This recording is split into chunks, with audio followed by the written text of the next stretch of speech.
আইনে বলা আছে পরপর ৩টি বোর্ড সভায় অথবা ৩ মাসের বেশি অনুপস্থিত থাকলেই কোনো ব্যাংক পরিচালকের পদ স্বয়ংক্রিয়ভাবে শূন্য হয়ে যাবে। করোনাকালে সেই বিধান সাময়িকভাবে স্থগিত থাকলেও অন্তর্বর্তী সরকার দায়িত্ব নেওয়ার পর গত বছরের ১৮ সেপ্টেম্বর থেকে তা আবার কার্যকর হয়েছে। কিন্তু বাস্তব চিত্র যেন আইনের সম্পূর্ণ উল্টো। ১৪ মাস পেরিয়ে গেলেও মধুমতি ব্যাংকের পরিচালনা পর্ষদে এখনো বহাল রয়েছে একাধিক পলাতক মামলাবাজ ও ঋণখেলাপি পরিচালক। তাদের মধ্যে রয়েছেন শেখ পরিবারের প্রভাবশালী ৩ সদস্য, আওয়ামী লীগ সরকারের সাবেক প্রধানমন্ত্রী শেখ হাসিনার চাচাতো ভাই শেখ সালাউদ্দিন জুয়েল, তার মামাতো ভাইয়ের ছেলে এবং ঢাকা দক্ষিণ সিটি কর্পোরেশনের সাবেক মেয়র ব্যারিস্টার শেখ ফজলে নূর তাপস ও তার ভাই শেখ ফজলে শামস পরশ। সরকার পতনের পর থেকেই তারা আত্মগোপনে বা দেশের বাইরে রয়েছেন, অথচ নিয়ম অনুযায়ী তাদের পরিচালক পদ বহু আগেই শূন্য হয়ে যাওয়ার কথা ছিল। এখানেই আসে চাঞ্চল্যকর পারিবারিক টুইস্ট। ব্যাংকের চেয়ারম্যান হুমায়ুন কবির, যিনি শেখ ফজলে নূর তাপসের স্ত্রীর বোন জামাই, নিয়ম উপেক্ষা করে ইমেল ও হোয়াটসঅ্যাপে পাঠানো ছুটির আবেদন দেখিয়ে একের পর একবার তাদের ছুটি বাড়িয়ে পরিচালক পদে বহাল রাখছেন বলে অভিযোগ রয়েছে। এমনকি কখনো ছুটির আবেদন ছাড়াই তিনি তাদের অব্যাহতি দিচ্ছেন, যা ব্যাংকিং নীতিমালার সরাসরি লঙ্ঘন।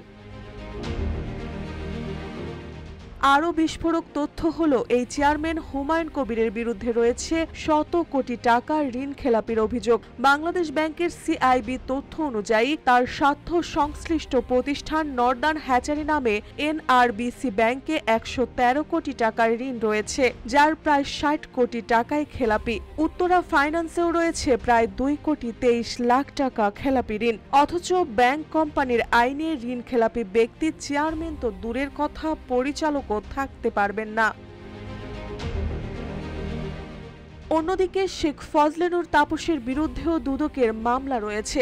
অভিযোগ ৫৩৯ কোটি টাকার সন্দেহজনক লেনদেন এবং বিপুল পরিমাণ জ্ঞাত আয় বহির্ভূত সম্পদ অর্জন। শুধু তাই নয়, জাতীয় স্বাধীন তদন্ত কমিশনের প্রতিবেদনে পিলখানা হত্যাকাণ্ডে তাকে প্রধান সমন্বয়ক হিসেবে উল্লেখ করা হয়েছে। তবুও তিনি মধুমতি ব্যাংকের পরিচালক তালিকায় রয়ে গেছেন বহাল তবিয়তে।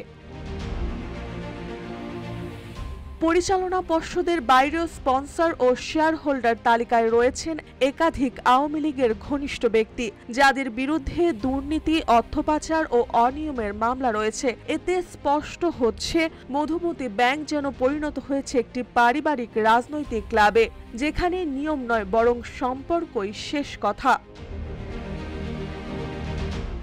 এ বিষয়ে বাংলাদেশ ব্যাংকের মুখপাত্র আরিফ হোসেন খান বলেন, নিয়ম ভেঙে কেউ পরিচালক পদে থাকলে অবশ্যই ব্যবস্থা নেওয়া হবে।